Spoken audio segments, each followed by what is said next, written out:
Merci à vous tous qui êtes branchés sur votre télé, la PES TV. Nous sommes très fiers parce que vous attendiez depuis un certain temps cette émission et nous voilà à l'heure. Et je ne suis pas seul sur ce plateau, j'ai 4 invités sur ce plateau. Avec ces invités, nous allons devoir échanger sur des questions d'actualité qui alimentent la plupart des salons de conversation politique. J'ai d'abord sur ce plateau M. Romain Ganjambe, il est du pouvoir, il est pro-pouvoir. J'ai M. Prince Epengue, il est de l'opposition.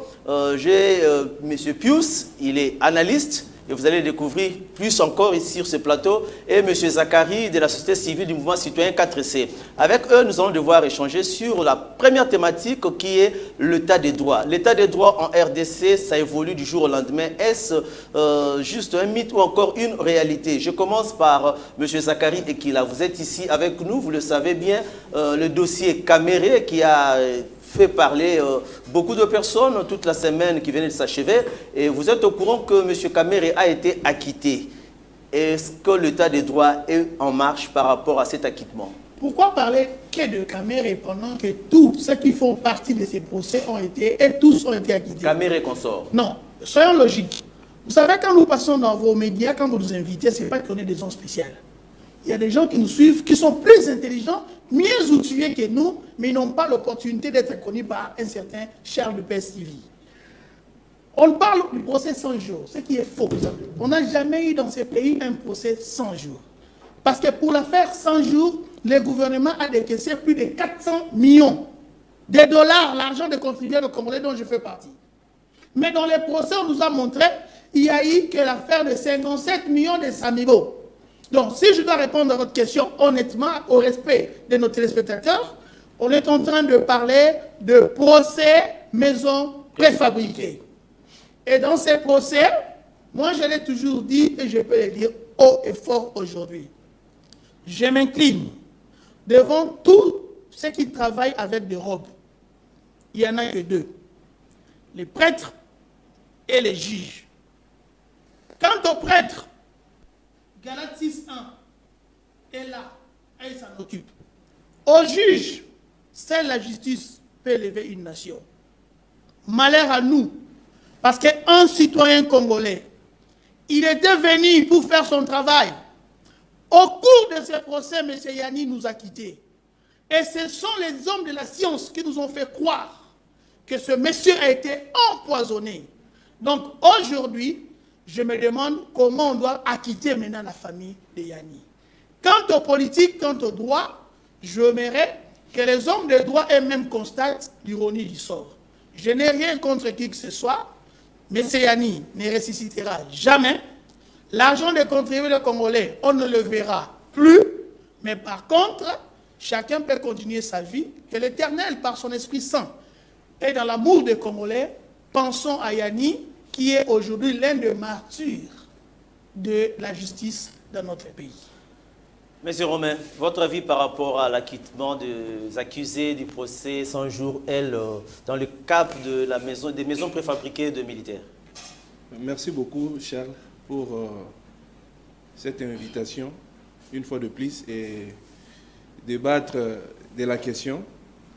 Je pense les dossiers pour lesquels nous faisons allusion ces instants, c'est un dossier que plusieurs attendaient le verdict. Et là, nous sommes en phase finale de ce verdict qui accorde l'acquittement à M. Vital Caméré. Je pense, à mon humble avis, que chacun avait donné un certain niveau ou un certain crédit de confiance à la justice congolaise. Et cette justice congolaise qui a rendu le verdict. Vital Caméré avait, dès le début de son procès, clamé à son innocence, qui, jusqu'à la fin, cette innocence a été affirmée par la justice. Et pour moi, l'état de droit est en marche et la justice a fait son travail. Les résultats... La même justice qui avait condamné avant et la même justice qui acquitte. Mais c'est la justice... Où est la bonne? Je ne sais pas dire la bonne ou la mauvaise. Parce que nous savons tous que la justice, à la fin des comptes, c'est à ce moment-là qu'on arrive à évaluer la chose. Et tout ce qui a eu à se présenter comme étape au niveau de son dossier, ce n'est pas en dehors de la justice. Ce sont les principes de la justice qui ont été exécutés. On l'a condamné, il a interjeté appel, et après quoi, il a été acquitté. Et ce n'est pas une première, c'est seulement pour Caméré. Cela se fait dans plusieurs pays, cela se fait dans plusieurs dossiers où pareille chose se vit. Ce n'est pas seulement pour Caméré qu'on doit voir comme si c'est une histoire qui s'est faite en dehors de la justice. Ce sont les rouages de la justice qui ont fait que Caméré puisse écoper de son acquittement. Voilà. Monsieur Prince, l'acquittement des accusés de ce procès, est-ce que c'était une affaire politique? Est-ce que c'était une bonne justice rendue? Ou encore, on peut dire que c'était des règlements de comptes? D'abord, je vous remercie pour l'invitation. Je salue mes co-débatteurs ainsi que ceux qui nous suivent là où ils sont. Je suis tenté de suivre mon co-débatteur qui avait parlé en premier en disant qu'il faut qu'on change des narratifs et même des qualificatifs. Il s'agit d'un procès du détournement de 57 millions de dollars. On ne peut pas qualifier ça de procès Caméré. Si l'on doit être beaucoup plus clair et politique, on dira que le procès de 100 jours de M. Félix Tshilombo. Parce qu'il ne faut pas oublier que les concepteurs de 100 jours, ce n'est pas Vital Caméré, c'est M. Félix Tshilombo. Même quand on parle de 57 millions, nous ne sommes pas dans les vrais. Parce que l'avantage que le peuple a eu avec ce procès, et les désavantages de M. Félix Tshilombo dans ce procès, c'est que le procès a été en direct à la télévision pendant un mois. Rien que pour son organisation, le procès, si l'affaire de 57 millions a coûté plus de 200 000 dollars pour son organisation, la médiatisation, etc. Et n'oublions pas aussi que ce procès-là, par-dessus tout, a coûté la vie à un juge, Raphaël Yanni. Pendant le procès, Marcelin Bilomba, conseiller économique et financier de M. Félix Tshisekedi, avait dit qu'à sa qualité de conseiller de Félix Tshilombo, il s'était rendu à la Banque centrale où il a eu tous les documents qui prouvaient que la Banque centrale avait décaissé 67 millions de dollars. Et pourtant, les juges n'ont poursuivi Caméré et consort que pour 57 millions. C'est-à-dire qu'il y a un gap de combien? 10 millions de dollars. Que ni les juges, ni personne d'autre n'a eu le courage de chercher la destination de cet argent. 10 millions de dollars. Je me pose la question. Pareille histoire au Sénégal, les Sénégalais seraient en train de marcher jusqu'à ce jour pour qu'on sache où est parti les 10 millions de dollars. Au Burkina Faso, là je parle des pays, pas de l'Asie mineure, des pays africains comme nous, on serait en train de marcher. Au Soudan ici, les peuples soudanais seraient en train de marcher pour dire, mais vous jugez les gens, Caméré pour 57 millions, alors qu'il y a les conseils de M. Félix Tshilombo qui nous dit que c'est 67 millions. Où sont les 10 millions avant qu'on puisse poursuivre les 57 millions? Juste un éclairage. Mais personne n'en parle. Ceux qui avaient dit que tout peuple a les dirigeants qui méritent avaient raison. Aujourd'hui, on parle beaucoup de dirigeants, mais on parle très peu de la qualité de notre peuple, qui est amorphe, qui est passif, qui est permissif, qui voit des choses graves. L'argent qui a été détourné, c'est l'argent des impôts. Quand vous achetez votre boîte d'allumettes, vous payez un impôt indirect. Quand vous achetez votre bouteille de bière, vous payez un impôt indirect.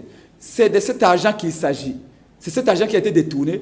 Malheureusement, le peuple semble être bon. Il y en a qui disent même, tournons la page. Non, on ne tourne pas une page qu'on n'a pas encore lue. Alors, je viens au fond pour chuter en une minute.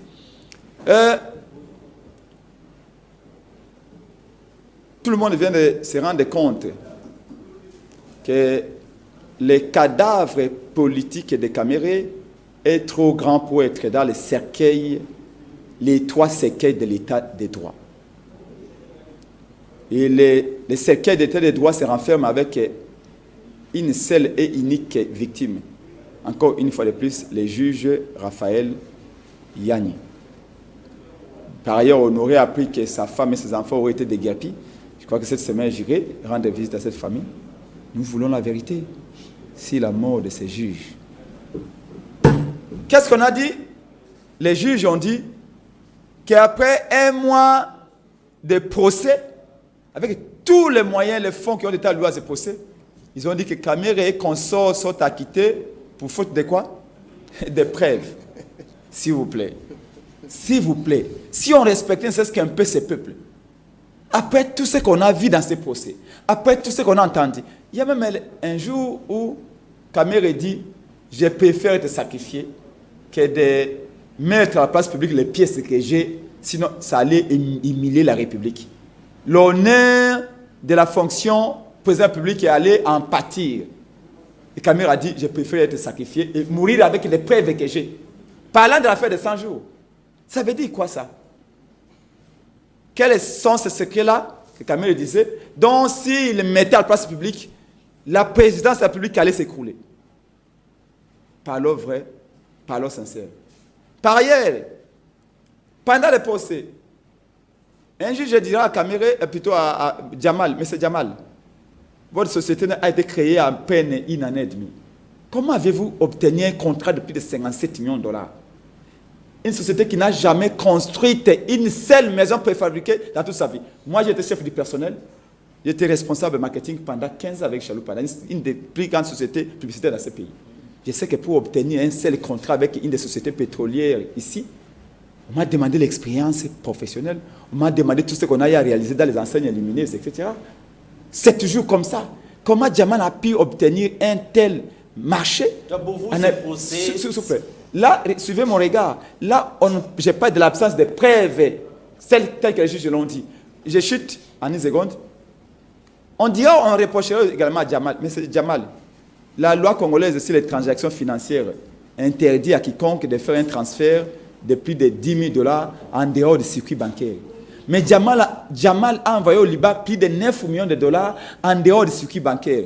Malgré tout cela, les juges nous disent quoi? Les Congolais, vous savez, il n'y a pas de preuves.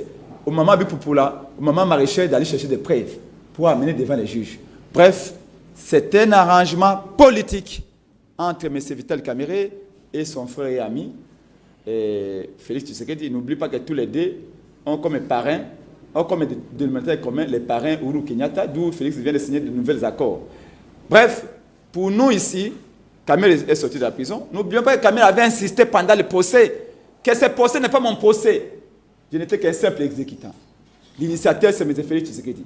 C'est comme ça qu'il avait cité Félix Tshisekedi 127 fois pendant le procès. Rappelez-vous qu'après Sepeng avait dit avec vos confrères de la RFI, Félix doit être entendu comme témoin renseignant. Parce que la conclusion que nous devons tirer ici, c'est que tout le monde derrière est entendu. Quand on avait cité Amida Chatir, il était entendu, non? Quand on avait cité la fille de Jibin Piana, comment elle s'appelle? Soraya. C'est pas Soraya. Soraya Piana. Parce que la loi dit que quand on cite quelqu'un pendant le procès, si les juges pensent que c'est nécessaire, on devrait inviter la personne. Mais Kamere avait tellement cité Félix Tshisekedi qu'au fin de la procès, il a amené un disque compact CD. En disant que je l'ai cité pour que vous l'interpelliez, pour qu'il vienne ici vous dire ce qu'il a vu, ce qu'il a entendu. Vous ne voulez pas. Les CD là. Et dans les CD, c'est Félix qui donnait l'ordre au ministre des Finances, au ministre du Budget, de dire décaisser rapidement l'argent. Alors, nous ici, allons revenir, chuter déjà. les boucles, je vais dire quoi? L'affaire est terminée, mais c'est lui qui avait donné le premier pas pour la libération des Kamere et consorts. C'est Félix. Souvenez-vous au micro de Kissa Lusakeno. À l'est du pays, il avait qualifié Kamere d'un homme honnête, d'un homme intègre. Comment est-ce qu'un homme honnête peut être en prison? Comment est-ce qu'un homme sincère peut être en prison? C'est Félix qui a donné l'ordre à la justice de libérer Kamere. Pour nous, ce qui reste ici, c'est que où est parti les 67 millions de dollars des Congolais, des pauvres Congolais? C'est ce qui nous intéresse. Vous avez cette fois-ci la parole. Dites-nous votre lecture de fait. Je sais que tout le monde a ramassé d'une manière équipée tout ce qu'ils ont compris par rapport à ce procès. Et vous, quelle est votre lecture pour clôturer avec cette thématique échangée? Je suis tout simplement estomaqué. J'ai envie de quitter la République démocratique du Congo, m'exiler ailleurs. Mais puisque je dois mener les combats pour dénoncer les antivaleurs, ma bouche ne va pas se fermer. Elle ne se fermera jamais tant que la Constitution est d'application. J'ai suivi mon frère. Vous avez vu comment sa langue était lourde. Si ce procès était dans le régime Kabila, ces gens ici seraient dans toutes les ambassades. Vous savez comment ils ont médiatisé mensongèrement l'affaire Bouchab? 32 millions de la SNL, 32. Mais je veux compléter mon frère et ami, Prince Epeng. Bilomba n'avait pas parlé des 67 millions. 480 millions sont sortis. 400, 1 million, 2 millions, 3 millions, 4 millions, 5, 6, 6 millions, 400 millions. L'argent laissé par Joseph Kabila. 2 800 000 dollars après l'organisation des élections. 2 milliards. 2 milliards. Après l'organisation des élections. Les voleurs et les jouisseurs se sont partagés les butins de leurs mensonges. Je pèse bien les mots, les voleurs. Ce n'est pas moi qui l'ai dit. Les ministres de recherche scientifique, nous sommes des voleurs. Dans ma langue swahili, on dit Bangivi. C'est le procès des voleurs. Ce qu'il a dit là, si nous étions dans un pays sérieux, comme on le dit, état de droit, Chilombo serait au procès. Le CD est là. Vital a dit, il a cité 127 fois, nous comptions 127 fois, sur ordre du chef de l'État. Et n'oubliez pas qu'il y avait une donne à l'époque. Tous les gouvernements étaient suspendus, ne pouvaient pas engager la signature. Pourquoi que ce soit? Tout se faisait à la présidence de la République. Et comment vous allez prendre un directeur de cabinet? Vous lui confiez les tâches dévolues au ministre des Finances, au ministre du Budget et au gouverneur de la banque pour décaisser les fonds du contribuable congolais. Et cet argent a servi à quoi? 1. Aller en Belgique, en France et en Suisse, compter le nombre de villas. Moi, j'ai la famille là-bas, j'ai les amis. On va m'envoyer le nombre de villas. Les villas appartenant? Mais comment? Je dis, attendez qu'on m'envoie la liste des villas achetées. Attendez qu'on m'envoie la liste des villas achetées en Afrique du Sud. Attendez qu'on me donne la liste des maisons achetées à Limité. On parle d'état de droit. L'état de droit, c'est-à-dire, ces procès ici devaient ramener dans le principe juridique. On te cite au procès, mets-toi là-bas. Tu confirmes ou tu infirmes ce que l'autre dit. 27 fois. Où sont nos maisons? Djamaleo. Vous savez pourquoi Massaro avait été arrêté? Vous savez pourquoi? Il est sorti sans passer dans une juridiction. Il ne connaît pas son juge naturel. Mais il y avait un acteur politique qui disait Mama Wana était dans le procès. Mama Wana. Donc ils se sont partagés l'argent du contribuable congolais. Au jour d'aujourd'hui, on ne sait pas à qui on va réclamer les 57 millions. Ne parlez pas de 57 millions. Pourquoi vous parlez de 57 millions? Par rapport à ce qui a été dit. Bibon m'a dit 480 millions qui sont sortis. Et à qui on va demander ça pour l'instant? Parce que tout le monde est acquitté. Demandez aux gens du pouvoir. Il est là, non? Il est au pouvoir, non? Posez-lui la question. Juge Yanni est parti. On vous a dit que sa femme, sa famille est déguerpie. Qui est sorti le premier? Jeannot Mouïma. Deuxième, les malades. Djamal n'a jamais été en prison. Vous avez vu Djamal en prison. Vous avez vu Kamer en prison. Moi, je fais la prison. 55 jours. Moi, je fais la prison. J'ai vu seulement Jeannot Mouïma et Daniel Massam, que j'ai vu en prison. Jeannot Mouïma vous dit, je suis allé au Congo central, je fais ça. Je suis allé en Tanzanie, il y a ça. Mais vous prenez quelqu'un, il ne faut pas tout dire ici, hein, puisque je dis que j'ai... Attends que je termine. Je dis que j'ai la migraine. J'ai la migraine quand je regarde comment l'ancien parti politique a diabolisé tout le régime. Sauf peut-être Joseph Kassavou. Mobutu a payé les frais. Mouzé en a payé. Joseph, n'en parlons même pas. Mais voilà, aujourd'hui, ils viennent avec un faux concept qui se trouve que dans leur cerveau rouillé, état de droit. L'état de droit, c'est-à-dire l'état d'égalité. Où sont mes droits? Où sont mes devoirs? Mais ici, vous avez un procès, vous dites 200 000 $ sont sortis. Mais il n'y a pas que 200 000 $ qui sont sortis. Il y a eu des récompenses. Il y a eu des récompenses. Vol intellectuel. Dans toutes les lexiques juridiques, ces mots-là existent. Tu as eu juriste? Non, je suis politologue, mais ça n'existe pas. Il n'y en a pas. Il y a eu des récompenses. Il vient de parler des parrains Uhuru Kenyatta. La pression vient de là. Vital sera nommé Premier ministre. La pression vient de là, de leur parrain. Vous savez que c'est l'UDPS qui était le parrain du M23. Est-ce que vous savez que c'est l'UDPS qui était le parrain qui a parrainé son parti de politique? révélation? Mais comment? Vous ne le savez pas? Attends, je te révèle maintenant. Tu connais Christian Badouane? Voilà. Paix à son âme. Il était qui? Député national. Moi, j'étais assistant parlementaire. Mon grand frère était dans la commission politique, administrative et juridique. Quand l'affaire M23 surgit en 2012-2013, qui on a envoyé en Ouganda? On va revenir sur cette affaire M23. Puisque tu as dit, tu fais des révélations sur l'UDPS. C'est l'UDPS qui est la malédiction dans ces pays. Il faut vous dire ce qui se passe. Christian Badibangui est allé là-bas. Vous savez qui l'a trouvé là-bas? En Ouganda. Vous savez qui l'a trouvé? Vous savez qui l'a trouvé là-bas? Roger Lumbal. Qui était Roger Lumbal? Directeur de campagne d'Étienne Tshisekedi. Voilà les véritables parrains. La pression vient de Nairobi. Il faut libérer.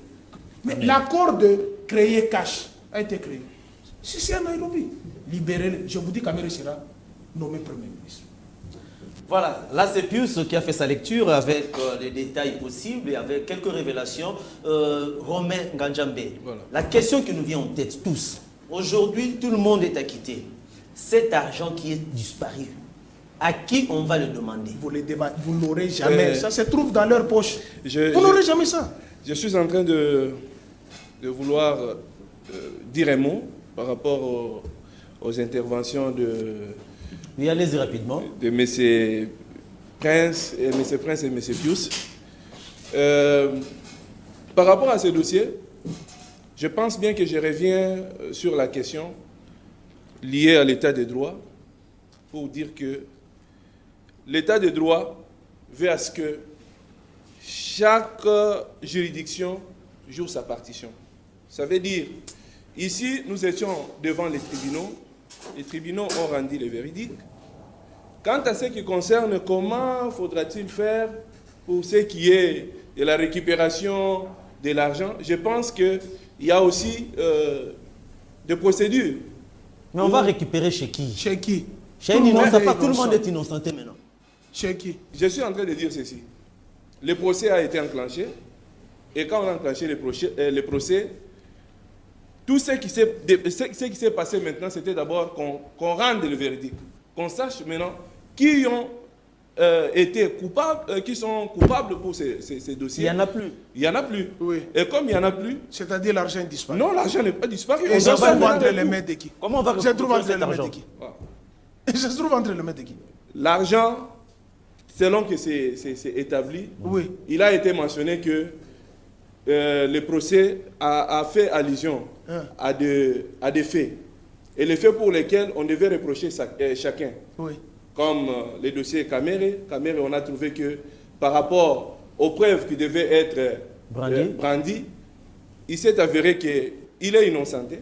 Mais l'argent se trouve où? Il est innocent, l'argent se trouve où? Mais maintenant, à cette question, s'il faut qu'on réponde pour savoir à qui on doit amputer cette responsabilité, oui. Je pense que les cours et tribunaux doivent savoir comment est-ce qu'il faut faire pour la récupérer. Tu es politicien, non? L'argent a disparu. Les acteurs ont été en prison. Les noms ont été cités. Ils sont lavés. Donc, jusque-là, tu as de la difficulté d'établir les responsabilités, même si tu es du pouvoir. Non, non. Mais vous avez vu Bochab avec 32 millions. Vous l'avez vu à Moi, l'époque? je n'ai jamais voilà. été de ceux qui ont dit clamer sur une affaire comme ça. Et une affaire de Bouchab, je ne connais ni les débuts. Romain, je me dis aujourd'hui, c'est une perte pour la République parce que l'argent ne sera pas recouvré. Sinon, on va amputer ça sur qui? Parce que tout le monde est innocent. Je crois bien que ces dossiers, cet argent, on peut oublier ça. Donc, non, oublier, c'est trop fort. Non, c'est oublié parce que tout le monde a été acquitté. On va les réclamer auprès de qui? Voilà. Soit ce qu'il faudrait faire, lorsque moi je serai élu président de la République, je vais réouvrir les procès. Retiens ça. Monsieur le procès Zakari n'est pas clos. Oui, monsieur. Alors, par rapport à cet argent qu'on ne va plus recouvrer, en tant que mouvement citoyen, en tant que 4C, est-ce que vous êtes lésé comme tout autre Congolais ou bien vous avez un avis parallèle par rapport à la justice qui a été rendue? Quant à moi, il y a une question dont je me pose. À qui la faute? C'est la question que nous devons tous se poser s'il y a moyen. À qui la faute? Étant donné que cette émission est à caractère pédagogique et on ne le fait pas pour nous, ici au plateau, pour ceux qui nous suivent à la télé, c'est à vous la faute. Vous et moi, c'est à nous. Car vous êtes, et nous sommes, on fait partie de la population. Vous vous contentez à acclamer les gens qui ne vous aiment pas. Vous vous contentez à soutenir les individus au lieu de lutter afin qu'il y ait des lois fortes, plutôt que des hommes forts que nous continuons à avoir aujourd'hui, pendant qu'eux, avec nous, ont eu à dénoncer cela, des Mobutu, et aller à aujourd'hui, et ils ne veulent plus qu'on parle de ça. J'ai entendu mon frère Pius, qui dit 2 milliards, l'argent de trésor public que Kabila a laissé, il a mis ça où? Kabila a laissé. C'était l'argent dans l'héritage de Mouzé. C'est l'argent des Congolais. Mais c'est sous son administration. Non. Lui n'avait rien trouvé, ni Mouzé n'avait rien trouvé. Moi, personnellement, non, c'est faux. Ah non. Je connais un monsieur dont j'étais le nom, il m'avait dit ceci.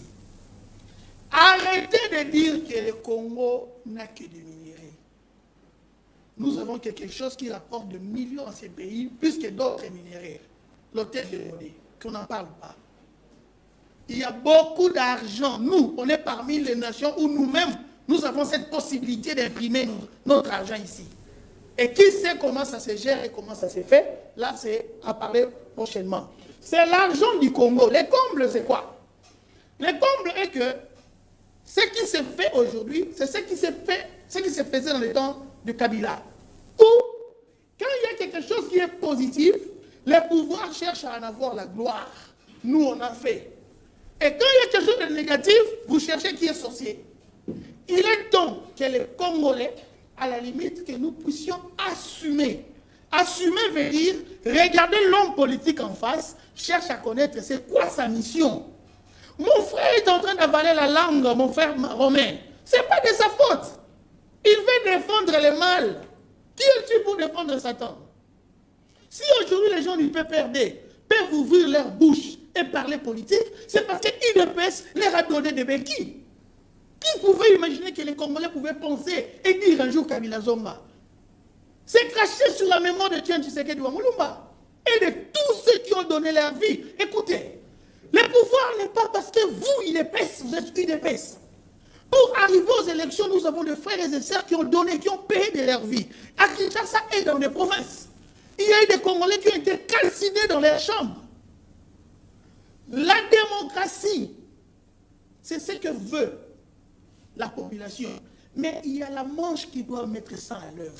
C'est celui qui a le manœuvre du pouvoir. C'est lui qui a les leviers. C'est le chef de l'État. Je l'ai toujours dit, mon frère Charles. Je le répète encore ici. Le chef de l'État, il est le garant d'un bon fonctionnement. Si on doit regarder ce qu'on a connu dans la théâtralisation de ces procès, on dira qu'il y a eu un bon fonctionnement. Si on dit non, est-ce qu'on dira qu'il y a eu bon fonctionnement des affaires ou de l'État? Si la réponse est non, à qui incombe cette responsabilité? Il est temps de nous aider et d'aider les Congolais. Que nous puissions prendre en main notre destin, à cesser d'acclamer le voleur dans la tenue politique de tout genre et de tout race. Merci bien, M. Zakari. Nous allons chuter rapidement. Ces gens-là, aucun politicien sert le Congo avec l'argent de ses parents. C'est l'argent des contribuables congolais. Donc moi, je fais partie, ça fait plus de 15 ans, j'ai contribué à l'INSS. C'est mon argent, j'ai le droit de discuter sur ça. Voilà, il y a aussi une autre nouvelle, la force régionale qui devrait être déployée à l'est de la République du Congo. Une force régionale issue des États membres de la communauté des États de l'Afrique de l'Est. Pius, cette force-là, est-ce un danger ou un salut pour le peuple congolais par rapport à la situation sécuritaire? Merci beaucoup. Je vais d'abord essayer de compléter mon frère tout en lui disant certaines choses. Lorsqu'on gère une entreprise, on gère quelque chose, il y a ce qu'on appelle l'actif et les passifs. Vous avez 2 minutes. Joseph a laissé l'argent, puisque lorsque le maréchal Mobutu a fui, dans les caisses, il faut faire la démarcation entre les trésors publics et l'argent qui se trouve dans les mains des gens. Ceux qui en parlent ici, c'est l'argent du trésor public. Dans les trésors publics, dans la remise et reprise, il y a eu l'actif et le passif, c'est-à-dire, dans l'actif, Kabila lui a laissé 2,8 milliards. Ça, c'est une évidence. On ne cherche pas à polémiquer, c'est connu de tous.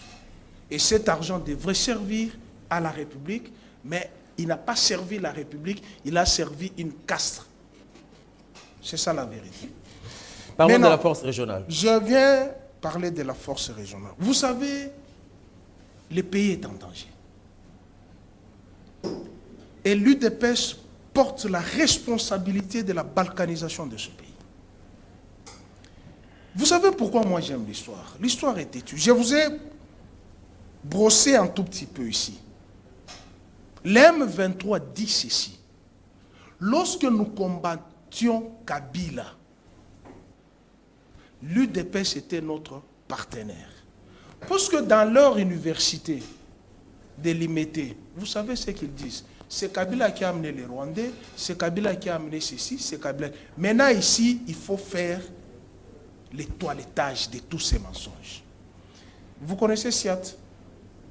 Vous connaissez SIAT? Bien sûr. C'est quoi? Évoluons. Non, vous ne connaissez pas. C'est le Comité international d'accompagnement de la transition. Voilà. Qui pilotait ces comités? Koko Swing. Ces comités-là avaient été mis en place pour les suivis de brassage et mixage. Mouzé a chassé les Rwandais ici. Mouzé a chassé tous les Rwandais. Mais le revers de la médaille, c'est quoi? Le 2 août 1998. Ils sont revenus sur le label RCD. Kabila refusait de reconnaître ce mouvement. Je parle de Joseph Kabila. Puisque à Sun City, il y avait 4 composantes.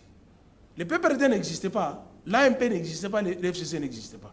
Il y avait la composante gouvernement, Vital était derrière. Vous avez la composante RCD, mouvement politico-militaire, vous avez la composante MRC, mouvement politico-militaire, vous avez la composante opposition non armée. Étienne Tshisekedi, Arthur Zaïdi Ngoma, là-dedans, à Sun City. Lorsque l'RCD, les MRC, l'RCD avait ses appendices, hein? L'RCD KML avec Moussa Nyamwisi, l'RCD national avec Roger Lombala. Lorsque, dans les accords, on fait sortir l'élément de brassage et mixage, le seul mouvement politico-militaire qui avait accepté que ces militaires soient démobilisés, soient brassés, soient réinsérés, c'était les MLC. Tous les RCD ont refusé. Je parle de 3 RCD. KML national et Goma ont refusé. La MONUSCO les a accompagnés avec tous leurs militaires et grades. On a imposé à Joseph Kabila 2 options. Il accepte le brassage et mixage, il refuse, on balkanise le Congo. Maintenant, qu'est-ce qu'il devrait faire? Il fallait sauver l'intégrité de la République, gérer tous ces individus. Il naquit la formule monstre 1+4. Jamais au monde. Puisque ces gens ici dans leur université, c'est Kabila qui est venu avec les Rwandais. Je lui donne maintenant l'historique puisqu'il ne connaît même pas les SIAT. C'est très important. Vous savez que ce que vous dites est très important. Très, très important. Allons-y. Maintenant, on arrive en 2013. Après que leur CD soit au gouvernement, tout, avec la complicité de la communauté internationale. Le Rwanda crée CNDP avec Koundabatouare et Jules Mutebusi. Même revendication. On dépouille le CNDP pour qu'on les transforme en mouvement politique. Certains ont été ici, il y a les sièges qui ont été ici. Mais dans ces groupes de CNDP, puisque le Rwanda a soifé toujours de notre sol, prend une partie de ces groupes, crée l'M23. L'accord du 23 mars. Kabila n'a jamais signé les accords avec l'M23. Il a signé les accords avec CNDP. Ce mouvement a réclamé, Kabila dit niet. Il les a traqués. Mais dans ces M23-là, qui était le représentant? Roger Lumba. Christian Badimangi a pleuré. Il a pleuré. Moi, je l'ai vu au Parlement pleurer. Roger Lumba, là, qui représentait l'UDPS, Étienne Tshisekedi là-dedans. Mais lorsque Kabila a compris ces jeux, je reviens un peu en arrière, vous connaissez l'accord de Cascade? L'accord Cascade, oui. Il a contourné l'RCD puisque tous ces mouvements étaient rondophones. Il est allé prendre son frère Jean-Pierre.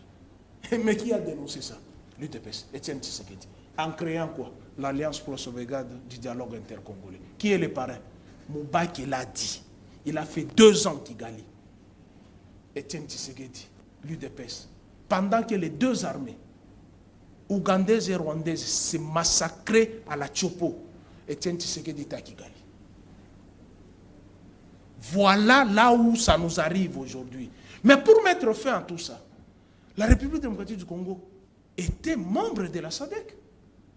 Parce que j'ai entendu, oh non, la SADC c'est une force sous-régionale. Wow. Qui est reconnue par l'ONU et l'OUA. L'OUA est reconnue par l'ONU. Mais au lieu d'aller vers la SADC, chez nos pères, il va embrasser notre bourreau. On va chez les anglophones. Attends, j'ai fait la description de ces anglophones. Vous avez 5 chefs d'État. Tous des militaires, généraux et les anciens rebelles. Et les nilotiques.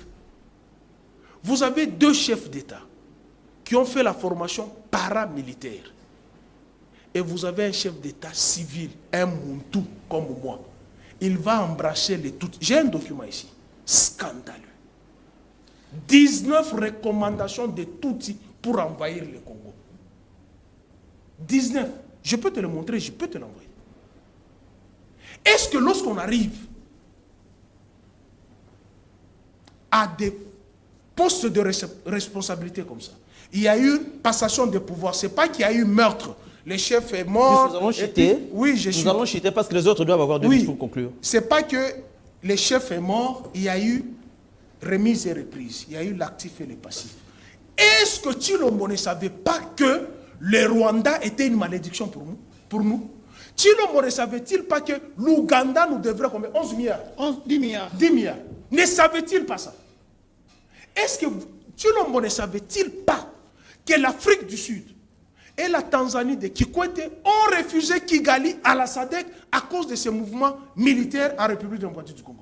Comment il est allé embrasser notre frère et il a fait accepter les Banyamulenge comme des Congolais alors que le ministre des ITPR. Donc, c'est-à-dire pour vous, la force régionale n'est pas un salut pour la République? Non, c'est une malédiction. Quel salut? C'est une malédiction. Vous avez le papa du ministre des IPR, Guissab. C'est lui qui a créé la tribu Banyamulenge en 1976. J'ai les documents avec moi. Voilà. Et comment vous arrivez à Londres, vous insultez mes frères Katangé, des Ndoki, vous insultez les combattants, des Kombantaba, et vous allez chez vous, vous dites, mes frères, et vous allez prendre nos bourreaux, vous les prenez comme nos frères. Maintenant, syllogisme exige. L'ami, les frères de mon ennemi, c'est qui? Ton ennemi, bien sûr. Tu as conclu. Alors, Prince, vous avez fait des marches de soutien au FRDC, vous avez fait des marches pour réclamer, pour dénoncer l'agression. Dites-nous, aujourd'hui, il y a une force qui sera déployée incessamment. Pour vous, est-ce que c'est un bon début de solution ou encore c'est un danger qui s'annonce? Merci beaucoup. Au sein de mon parti des Congo, au sein de la MONCA, nous sommes convaincus que aucun militaire rwandais, aucun militaire ougandais, moins encore burundais ou kenyan ne peut venir au Congo verser son sang pour l'intégrité du territoire congolais. Seuls nos militaires congolais, faibles soient-ils, mal nourris, mal lotis soient-ils, peuvent mettre fin à cette guerre et préserver l'intégrité du territoire congolais. Dans notre hymne national debout congolais, nous disons, nous entonnons ceci chaque matin. Nous peuplerons ton sol et nous assurerons ta grandeur. Aujourd'hui, M. Félix Tshilombo est incapable d'assurer la grandeur du Congo au moment où vous et moi nous parlons. Parce que Bunagana est entre les mains de l'armée de Paul Kagame. Donc on a failli à notre mission d'assurer. Il n'y a pas que Bunagana. J'aurais appris Rumangabo. Il y a encore 2 autres villages. Alors, 5 km de Rutshuru. Bien avant d'avancer sur ce dossier, il y a un arriéré que je voulais vider, s'il a fait Caméré. Souvenez-vous quand Qui est avec monsieur? Parce que nous chutons déjà, il y a 2 personnes qui doivent conclure. Quand vous donniez la parole, la parole devait être au deuxième tour chez moi, mais Voilà. vous l'avez dans mon frère là-bas, donc je ne pouvais pas intervenir. C'est vous qui avez la police du débat. Juste à 1 seconde. Souvenez-vous quand Félix a initié le programme de 100 jours. La première dénonciation venue de la Mouka, nous avions dit, mais pourquoi c'est le cabinet de Félix Tshisekedi qui construit un programme d'action du gouvernement? C'était en violation de la Constitution. Il y avait un gouvernement qui expédiait les affaires courantes, qui devait s'occuper de ce programme-là, urgent ou pas. Ce n'était pas au cabinet de Félix Tshisekedi avec ses conseillers, qui s'étaient partagés 5% du montant global de 100 jours. Annoncé où? À la tombe actuelle. Voilà, à l'imiter. Deuxième élément qu'il faut faire observer à ceux qui nous suivent, quelle a été l'urgence de mettre un programme de 100 jours juste après sa nomination? Et ils iront jusqu'à toucher l'argent de la réserve de change. Est-ce que les sauts de moutons constituaient une urgence? Pour que Félix donne l'ordre à Vital Kamerhe d'aller puiser dans la réserve de change. Pour vous dire que quand nous, la Mouka, nous avions dit, les 100 jours, les 100 jours n'ont été conçus que pour voler l'argent de l'État. Merci, parce Prince. disait-il, Merci, Prince. Romain, qu'est-ce que vous... S'il te plaît, je vous accorde 30 secondes. J'ai fini déjà. 30 secondes. Donc, voilà, je comprends que vous êtes un peu sensible quand on commence à dire des vérités. Non, mais c'est par rapport au temps qui nous est imparti. Vous êtes toujours là. Pour la coalition Lamouka, la première question est celle-ci. Après que les 7 chefs d'État aient signé le nouvel accord à Nairobi, les M23, 4 jours après, ont produit un communiqué où ils félicitent tous les chefs d'État, y compris Félix Tshisekedi. Mais je ne sais pas si c'est vraiment... Félix Tshisekedi, je n'arrive pas... Les Félix Tshisekedi avec qui j'ai mangé, j'ai l'impression que c'était nôtre. C'était nôtre. Les M23 ont fait un communiqué pour féliciter les 7 chefs d'État africains des pays de l'Est qui ont signé les communiqués de Nairobi. Et lesquels communiqués? Romain, tu peux conclure. Il n'a pas condamné Dans ces communiqués-là, on reconnaît les M23 comme un groupe armé congolais, indirectement. Oui. On a légitimé Kagame, on a légitimé Félix, c'est pas sa signature, a légitimé l'occupation du Congo par le Rwanda. Par sa signature, pour ça, dans ce nouvel accord, a lavé Kagame, l'a blanchi, et Ngwanda l'avait déjà prévenu, que Félix a une mission. Félix vient d'accomplir sa mission à la tête du Congo. Légitimer l'occupation du Congo, blanchir Paul Kagame. Paul Kagame est rentré à Kigali avec satisfaction en disant quelle solution pour cette partie de l'Est qui est en sécurité? Je sais pas. Nous ne vous supportons mal les vérités. Qu'est-ce que vous dites à la fin par rapport à cette Museveni plaide pour que l'armée rwandaise vienne. M. Pius a essayé de donner une petite histoire. Rapidement, parce que nous clôturons, nous avons juste une minute pour clôturer. Son histoire révèle que ce soit Kabila, dans tout ce qui a été fait, c'était juste pour chercher la paix à l'Est. Aujourd'hui, les recours qu'a fait Félix Tshisekedi, primordialement, il a commencé par l'intégration de notre pays à la communauté de l'Afrique de l'Est. Quels sont les dividendes? Très mauvaise idée. Vas-y, Romain. Quels sont les dividendes? Les dividendes sont tels que, aujourd'hui, étant partie de cette communauté, les autres communautés peuvent, en pareille circonstance, faire une intervention pour voir en quelle mesure on peut trouver une solution par rapport à la paix qui s'est Attends.